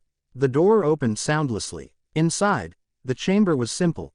Stone walls warmed by low firelight, a broad surface prepared at the center, nothing ornamental, nothing cruel. A place built for endurance, not spectacle. Dmitri guided her inside and closed the door behind them. When Bella lay back, Dmitri knelt beside her, his hands steady as ever. He pressed his forehead to hers, breathing in the last fragile rhythm of her heartbeat. "I love you," she said. His answer was immediate, absolute. "Always." And as he leaned closer, as the world narrowed to breath and trust and choice, Bella closed her eyes, not in fear, but in certainty, ready to become what she had already decided to be. The bite was sharp, a lightning strike of pain that stole her breath and left her gasping. The venom surged through her veins like wildfire, hotter and heavier than anything she had imagined, and for a moment, the world narrowed to fire, blood, and Dmitri's steadying presence. "Focus on me," he instructed, voice low and firm. "Anchor yourself to me. Feel the venom, but do not fight it. Name what you feel. Fire, burning, every." Her words broke into ragged gasps as her muscles tensed uncontrollably. "Remember, every moment of pain is a step closer," he said, brushing a lock of hair from her damp forehead. Breathe through it. I am here, always. The fire twisted and spread, clawing through her chest and limbs. Her vision blurred, sounds sharpened, every heartbeat echoing impossibly loud, but his presence never wavered. Hands on hers, guiding, grounding, a tether to her humanity even as it slipped away. You are so strong, he murmured, pressing his forehead to hers once more. Stronger than you know. I am not leaving you. Minutes stretched into eternities. The agony ebbed and flowed, unrelenting, yet somehow bearable with him beside her. She could feel her body changing, her senses flaring, her mind sharpening, the world intensifying to impossible clarity. Almost there, Dmitri whispered. Just a little longer. Feel every sensation, let it pass through you. You are claiming your eternity. Bella's breaths came faster, deeper, but steady as she clung to him, letting his words anchor her. Heat and pain coursed through her, every nerve ablaze, yet somehow, she endured, for him, for their future. And then, just as suddenly as it began, the fire dulled as her heart beat for the last time. I left her trembling but alive in a stillness she had never known. Her senses opened fully, every sound, every scent, and every flicker of light had a clarity she could have never imagined. Dmitri knelt beside her, eyes soft and unwavering, hands cupping her face. You did it, he said, reverent. Bella lifted her gaze to him, voice barely a whisper. I'm here, I'm me. You are more than that, he said, pressing his forehead to hers. You are perfect, and you are mine. For a long, quiet moment, they remained like that, two souls bound across centuries, hearts replaced by immortal resolve, yet still tethered by love. And in the dim candlelight of the chamber, Bella felt a completeness she had never known, human no longer, but alive in ways deeper than mortality had ever allowed. Dmitri's lips brushed hers in a gentle kiss, tender, grounding, and utterly certain. Welcome to forever, he whispered. Bella's chest rose and fell with a steady, newfound rhythm, and her eyes met his, alight with awe and certainty. Forever with you, she whispered, her voice both a promise and a confession, and I wouldn't want it any other way. The first minutes after her transformation were a blur of heightened sensation. Bella's eyes, now luminous in the dim candlelight, scanned the chamber. Every shadow, every flicker of flame, every creak of the floorboard was amplified. She could hear the distant rush of the city above, the faintest movement of a bird settling on a rooftop, and the quiet, unyielding presence of Dmitri beside her. Dmitri knelt, hands gentle on her shoulders. Focus, he said softly, voice grounding her. Your senses are a tool, not a storm. Breathe through it. Bella drew in a trembling breath, each inhalation 1,000 times sharper than it had been as a human. Her mind spun with the rawness of perception, and a sharp pang of hunger pulled at her gut. It's natural, Dmitri murmured, reading her tension. You need to feed. I'll guide you. Trust me. He led her carefully to a quiet alcove 2 floors up, where a restrained offering waited, a small, prepared donation. Bella's hands shook as she tended her senses, feeling the blood as a living, tangible thing, warm and irresistible. Dmitri's hand brushed hers. Not too fast. Steady. Control it. Listen to your body. Bella hesitated. Is he a murderer and a rapist? She didn't need to know more. Her first sip was a shock of life, each taste sending a cascade of clarity through her nerves. She gasped softly, gripping the human tighter to steady herself. It's overwhelming, she admitted, awe and fear mingling in her voice. He nodded, his touch steady. It will be. Every sense is alive now, every instinct sharp. But you are in control. You are amazing. Seconds passed, measured in careful sips and quiet, unneeded breaths, until her hunger was satisfied and her body settled into the rhythm of immortality. She leaned back, trembling, and he held a soundless laugh, half disbelief, half triumph. When the feeding was complete and the initial intensity eased, Dmitri guided her back to their chambers. He remained close, hands brushing hers occasionally, a tether in this new, startling world. Bella sank onto the soft cushions, eyes still bright with wonder, and he held slowly as she rested her head on his shoulder. A quiet knock at the door preceded Carlyle's gentle entrance. He smiled softly at the sight of them, careful not to break the intimacy of the moment. Bella, he said, voice low and warm, Alice saw that you completed your change safely. I wanted to make sure you were all right. Bella's gaze met his, luminous and steady. I am, she said softly, voice thick with awe. It's different, but I feel whole. Carlyle's eyes flicked to Dimitri, then back to her. And you have him, he said quietly, the approval and relief in his tone unmistakable. That matters more than anything else. Dimitri reached for her hand, squeezing it gently. She is all that matters, he said simply. We belong together. Carlyle nodded. No one will dare say otherwise. Be happy, Bella. Don't forget that you can reach me if you ever need me. Bella smiled as she said, thank you so much for everything, Carlyle. I can never thank you enough for bringing me to him. Carlyle smiled, lingering just long enough to offer reassurance before quietly leaving them to their new reality. Bella exhaled, letting the weight of eternity settle over her shoulders. She turned to Dimitri, eyes bright and sure. I love you so much, she whispered, a smile tugging at her lips. I didn't even realize how much until I woke up to this essence. Dimitri's lips brushed her temple. And I love you, more than anything in this world, he murmured. Bella's first days fully alive as a vampire were a revelation. She stretched, feeling her muscles respond instantly, perfectly. Every movement was precise, effortless, and exhilarating. Dimitri stood beside her, calm and measured, observing her with steady eyes. Your body obeys without hesitation, he said softly. Your senses are sharp, your mind is clear. I've never seen anyone like it. You're exquisite. She moved through the training room, testing strength and balance. She leapt from the floor to the top of a stone bench, landed silently, then spun to catch a small object Dimitri tossed. Each action thrilled her. She felt every motion, every shift in air, every subtle tremor beneath the floorboards. Your hearing, Dimitri reminded her, is a tool, not a distraction. Focus on what matters, not everything at once. Bella closed her eyes for a moment, attending her senses, feeling the pulse of life in the city above, the rush of humans, the scurry of small animals, the faint fragrance of baking bread from a distant window. Every detail was vivid, overwhelming, yet exhilarating. Dimitri guided her to a balcony overlooking Volturi. Attend your perception, he instructed. Feel the wind, the shadows, the city. Do not fight it. Observe, interpret, control. She inhaled sharply, letting her senses attend. The air brought scents, sounds, and subtle movements that humans could never perceive. Her eyes, now luminous red, caught every flicker of shadow, every glint of metal. She could feel her strength, her precision, and her control deepen with each passing moment. You're remarkable, Dimitri said, pride in his tone. And you're only beginning. Arrow is going to love you. Bella laughed softly, a sound of pure delight. It's unbelievable. I can do anything, feel everything, and yet, I still feel connected. To you and to myself. He brushed a strand of hair from her face. That connection is what makes you strong, what makes us strong.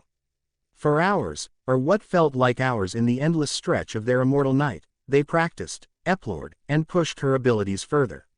She leapt from ledge to ledge, moved silently across the roof, tested her reflex, and stretched her awareness to the city streets below. Every success brought exhilaration, every mistake a lesson absorbed instantly. By the time they returned to their chambers, Bella's confidence had solidified. She sat on the sofa, eyes glowing with the eye of triumph and awe. I could have never imagined this, she said, voice steady, brimming with joy. Loving you has given me so much. Dimitri stepped close, brushing her shoulder. I could say the same, amore mio. I didn't exist in this life until you came back to me. She leaned against him, heart no longer beating in her immortal chest, senses alive with the city around them. Exhilaration, clarity, and certainty coursed through her. This was life. No longer human, but hers in ways she had only dreamed of. A soft, deliberate knock echoed through their chamber. Feli stepped inside, silent as always, eyes sharp beneath his dark brows. Dimitri, he said evenly, the masters wish to see you both. Now. Dimitri's hand brushed Bella's reassuringly. It's time, he murmured. His voice was calm, measured, but a spark of anticipation flickered in his eyes. Bella rose, adjusting to the height and precision of her new body with ease. I'm ready, she said quietly, and Dimitri's thumb brushed her knuckles in acknowledgement. Feli inclined his head and led them through the stone corridors of Volturi, each step precise and silent. The city outside was a muted tapestry of motion and sound, every detail amplified to Bella's heightened senses, but she did not falter. Every shadow, every whisper of air, every subtle vibration of stone underfoot was a note she could read, interpret, and move within. As they approached the throne room, Feli's gaze flicked toward them both before stepping aside. "They are waiting," he said. "Do not keep them." Dimitri gave her hand one last grounding squeeze before they entered, stepping into the ancient chamber where Arrow, Keys, and Marcus waited. Bella followed without hesitation, luminous eyes steady, aware, and fully herself.